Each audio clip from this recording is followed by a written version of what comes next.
भारतवर्ष के मगध देश में राजगृह नामक एक शहर था। वहाँ एक जिनदत्त नाम का सेठ रहता था। वह बड़ा ही धर्मात्मा था। वह निरंतर जिन भगवान की पूजा करता, दीन दुखियों को दान देता, श्रावकों के व्रतों का पालन करता और सदा शांत और विषय भोगों से विरक्त रहता।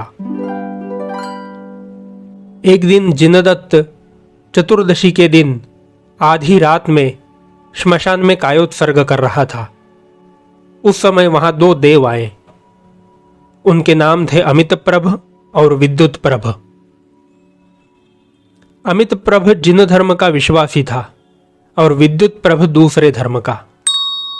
वे अपने अपने स्थान से एक दूसरे के धर्म की परीक्षा करने के लिए निकले थे। पहले उन्होंने एक पंचाग्नि तप करने वाले तापस की परीक्षा की। वह अपने ध्यान से विचलित हो गया। उसके बाद उन्होंने जिनदत्त को श्मशान में ध्यान करते देखा। तब अमितप्रभ ने विद्युतप्रभ से कहा, मित्र, जिन धर्म के साधुओं की परीक्षा तो जाने ही दो। अगर तुम में कुछ शक्ति है तो इस गृहस्थ की परीक्षा करके दिखाओ। अगर तुम उसे ध्यान से विचलित कर दो तो मैं तुम्हें मान लूंगा। अमितप्रभ से उत्तेजना पाकर विद्युतप्रभ ने जिनदत्त पर अत्यंत दुस्सह और भयानक उपद्रव किया, पर जिनदत्त उससे कुछ भी विचलित न हुआ और पर्वत की तरह खड़ा रहा। जब सुबह हुई तब दोनों देवों ने अपना असली वेश प्रकट कर बड़ी भक्ति के साथ उसका खूब सत्कार किया और बहुत प्रशंसा कर जिनदत्त को एक आकाशगामिनी विद्या दी। इसके बाद उन्होंने जिनदत्त से कहा, हे श्रेष्ठ श्रावक, तुम्हें आज से आकाशगामिनी विद्या सिद्ध हुई। तुम पंच नमस्कार मंत्र की साधन विधि के साथ इसे दूसरों को प्रदान करो तो उन्हें भी यह सिद्ध होगी। यह आशीर्वाद देकर वे दोनों देव अपने अपने स्थान पर चले गए। विद्या की प्राप्ति से जिनदत्त बड़ा खुश हुआ। उसकी अकृत्रिम चैत्यालयों के दर्शन की इच्छा पूरी हुई। वह उसी समय विद्या के प्रभाव से अकृत्रिम चैत्यालय के दर्शन करने के लिए गया और खूब भक्तिभाव से उसने जिन भगवान की पूजा की। इसी प्रकार अब जिनदत्त प्रतिदिन अकृत्रिम जिन मंदिरों के दर्शन के लिए जाने लगा। एक दिन वह जाने के लिए तैयार ही हो रहा था कि उससे एक सोमदत्त नाम के माली ने पूछा कि आप प्रतिदिन सवेरे सवेरे उठकर कहां जाया करते हो। उत्तर में जिनदत्त सेठ ने कहा, मुझे दो देवों की कृपा से आकाशगामिनी विद्या प्राप्त हुई है। उसके बल से सुवर्णमय अकृत्रिम जिन मंदिरों की पूजा करने के लिए मैं जाया करता हूं। तब सोमदत्त ने जिनदत्त से कहा, प्रभो, मुझे भी विद्या प्रदान कीजिए ना, जिससे मैं भी अच्छे सुंदर सुगंधित फूल लेकर प्रतिदिन भगवान की पूजा करने के लिए जाया करूंगा और उसके द्वारा शुभ कर्म का उपार्जन करूंगा। आपकी बड़ी कृपा होगी यदि आप मुझे यह विद्या प्रदान करेंगे। सोमदत्त की भक्ति और पवित्रता को देखकर जिनदत्त ने उसे विद्या साधन करने की रीति बतला दी। सोमदत्त उससे सब विधि ठीक ठीक समझकर विद्या साधन के लिए कृष्ण पक्ष की चतुर्दशी को अंधेरी रात में श्मशान गया। वह श्मशान बड़ा भयंकर था।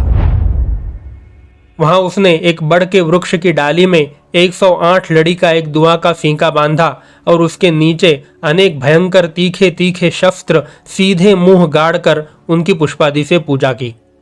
इसके बाद वह ऊपर के फींके पर बैठकर पंच नमस्कार मंत्र जपने लगा। मंत्र पूरा होने पर जब फींका काटने का समय आया और उसकी दृष्टि चमचमाते हुए नीचे के शस्त्रों पर पड़ी, तब उन्हें देखते ही वह कांप उठा। उसने विचार किया, यदि जिनदत्त ने मुझे झूठ कहा हो तब तो मेरे प्राण ही चले जाएंगे। यह सोचकर वह नीचे उतर आया। नीचे आने पर फिर उसके मन में कल्पना उठी कि भला जिनदत्त को मुझसे क्या लेना है, वह झूठ कहकर मुझे क्यों मृत्यु के मुख में डालेगा। और फिर वह तो जिन धर्म का परम श्रद्धालु है, उसके रोम रोम में दया भरी हुई है, उसे मेरी जान लेने से क्या लाभ। इत्यादि विचारों से अपने मन को संतुष्ट कर वह फिर से सिंके पर चढ़ा।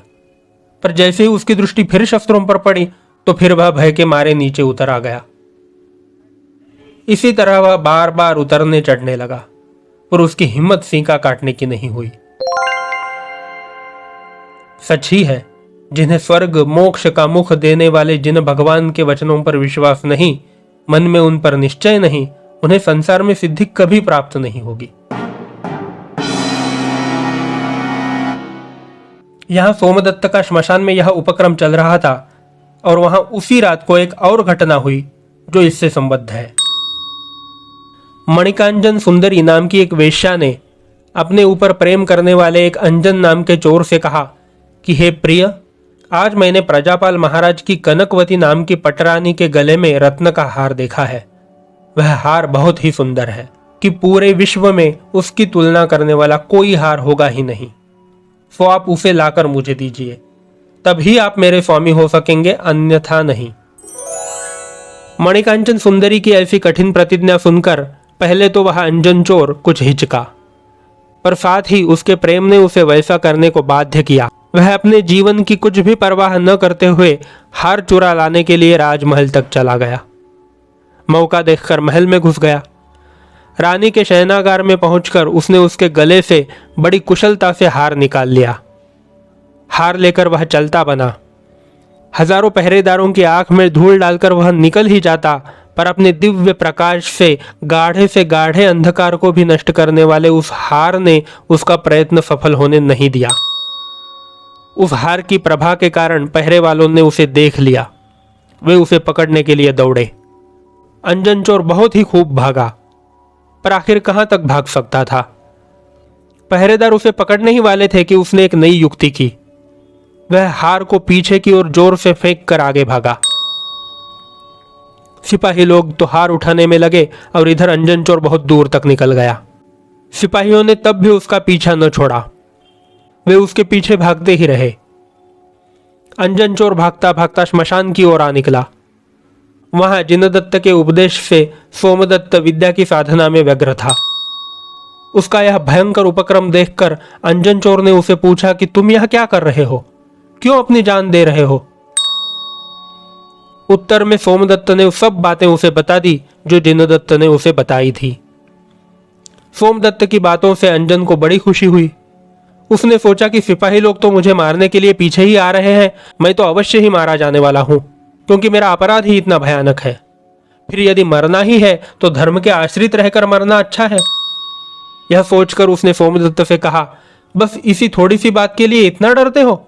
अच्छा लाओ, मुझे तलवार दो, मैं भी तो जरा आजमा लूं। यह कहकर उसने सोमदत्त से तलवार ले ली और वृक्ष पर चढ़कर सींके पर जा बैठा। वह सींके को काटने के लिए तैयार ही हुआ कि सोमदत्त का बताया मंत्र ही भूल गया। और उसकी वह कुछ परवाह न करते हुए केवल इस बात पर विश्वास करके बोला कि जैसा सेठ ने कहा उसका कहना मुझे प्रमाण है। उसने निशंक होकर एक ही झटके में सारे सींके को काट दिया। काटने के साथ ही जब तक वह शस्त्रों पर गिर रहा था, तभी आकाशगामिनी विद्या ने आकर उसे कहा, देव आज्ञा कीजिए, मैं उपस्थित हूं। विद्या को अपने सामने खड़ी देखकर अंजन चोर को बड़ी खुशी हुई। उसने विद्या से कहा, मेरू पर्वत पर जहां जिनदत्त सेठ भगवान की पूजा कर रहा है वहां मुझे पहुंचा दो। उसके कहने के साथ ही विद्या ने उसे जिनदत्त के पास पहुंचा दिया। सच ही है, जिन धर्म के प्रसाद से क्या क्या नहीं होता। सेठ के पास पहुंचकर अंजन ने बड़ी भक्ति के साथ उन्हें प्रणाम किया और वह बोला, हे दया के समुद्र, मैंने आपकी कृपा से आकाशगामिनी विद्या तो प्राप्त कर ली, पर अब आप मुझे कोई ऐसा मंत्र बताइए जिससे मैं संसार के समुद्र से पार होकर मोक्ष तक पहुंच जाऊं, सिद्ध हो जाऊं। अंजन की इस प्रकार वैराग्य भरी बातें सुनकर परोपकारी जिनदत्त उसे एक चारण रुद्धिधारी मुनिराज के पास लेकर गया। अंजन ने उन मुनिराज से दीक्षा ली। अंजन चोर साधु बनकर धीरे धीरे कैलाश पर जा पहुंचा। वहां खूब तपश्चर्या कर ध्यान के प्रभाव से उसने घाती कर्मों का नाश किया और केवल ज्ञान प्राप्त कर त्रैलोक के द्वारा पूजित हुआ। अंत में अघातिया कर्मों का भी नाश कर अंजन मुनिराज ने अविनाशी अनंत गुणों के समुद्र ऐसे मोक्ष पद को प्राप्त किया। सम्यक दर्शन के निशंकित गुण का पालन कर अंजन चोर भी निरंजन हुआ, कर्मों का नाश करने में समर्थ हुआ। इसलिए भव्य पुरुषों को भी निशंकित अंग का पालन करना ही चाहिए।